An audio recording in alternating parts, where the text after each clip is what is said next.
because I'm saying there's no absolute evidence that those two states are different.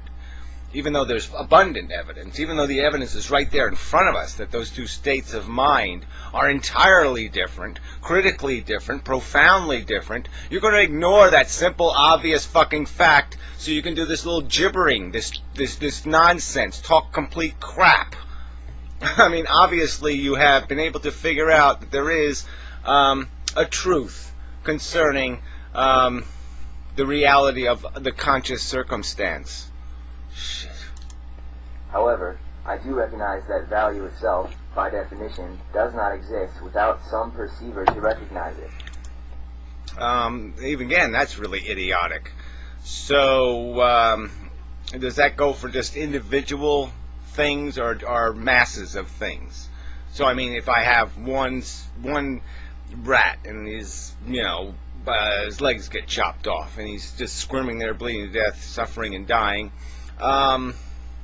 you need an observer for that to be a nasty thing.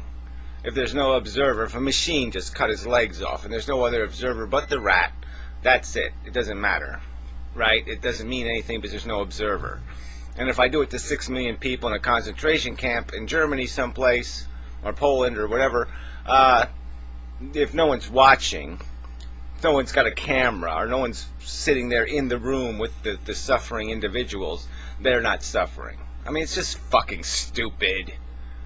I haven't yet heard one example of some horror being committed in a scenario in which there are no, and never will be, any at least semi-conscious subjective actors. The idea of subjective actors, that's a tricky word. Oh yeah, obviously there has to be something suffering for there to be suffering. Duh. Okay, so we're going to count the individual suffering, but what if it's not in a fully cognitive state? It's suffering in some less than cognitive state. I mean, how far are we going to nitpick this to pieces? It's just such nonsense. If there was nothing else in the universe but matter, physical matter, and there was only one sentient creature, and it was just sitting there suffering with a knife in its head or whatever, we won't need any observers to be able to intellectually, if we were an intelligence watching, to declare what it is, to calculate what it was. Okay? So whether we're there or not doesn't change the fact. If we could see it when we're there to calculate it, it doesn't mean that it stopped being a bad thing because we turned around, because we just turned our head. All of a sudden it's not a bad thing anymore. I mean, that's just idiotic. Values simply would not make sense without them. This is the reason that morality ultimately is subjective from the universe. I'm sorry, that just doesn't go anywhere. That's just such babble. Try again. Let's see. Ultimately is subjective from the universe's perspective. Of course, as individual subjective observers, we will all continue to feel that our moralities are objective. Feel again. Feel. No, it's not about what we feel. It's what we understand. It's only through understanding our intelligence that we're able to even do this equation, that we're able to even contemplate this kind of crap. Yes, we're not dumb animals anymore. We're not going based on whether it smells good or it smells bad. We're not making determinations about how round the earth is or anything else by how it feels to our paws or something. No, we're doing science and we're doing reasoning and we're calculating, and it's just that simple. We can do with exact calculations when it comes to this thing called morality. All it requires us to do is to define what is of value.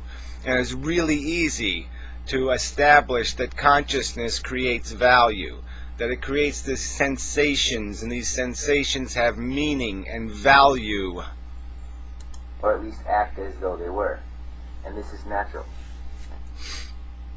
Yeah, whatever. But that has nothing to do with something called morality or ethics or values or any of that crap. That's just subjective nonsense. What makes your tummy go all warm and yummy or something is nothing to do with goddamn morality, ethics, values, any of this shit. Just because you love or hate something, you're going to say that's morality? That's crap. That's bullshit. You have to do better than that. Morality is based on something better than that. And like I said, it's more reasonable for somebody to be taking the dictates from some 2,000-year-old book of fairy tale God, where at least there's a presumption of a kernel, a presumption of some actual value, than this drivel where you just all of a sudden say because something doesn't have material existence, it doesn't have form, or doesn't have, what's the word I'm looking for? Circumstantial existence. It doesn't have demonstrated existence. It doesn't have existence. Okay, it exists as an arrangement. It exists as a phenomenon. It exists as an I had the right word before, a manifestation. It exists as a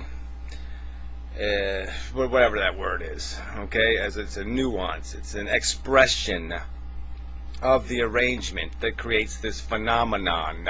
There, that's a word, phenomenon. It's a phenomenon. Consciousness is a phenomenon. We can document it. It has this obvious and demonstrable quality to it, and we can establish that that's the kernel of value in the universe. The end. Fuck you, asshole. Jeez, this is such a stupid, convoluted pile of crap. People call this philosophy. You run from the truth.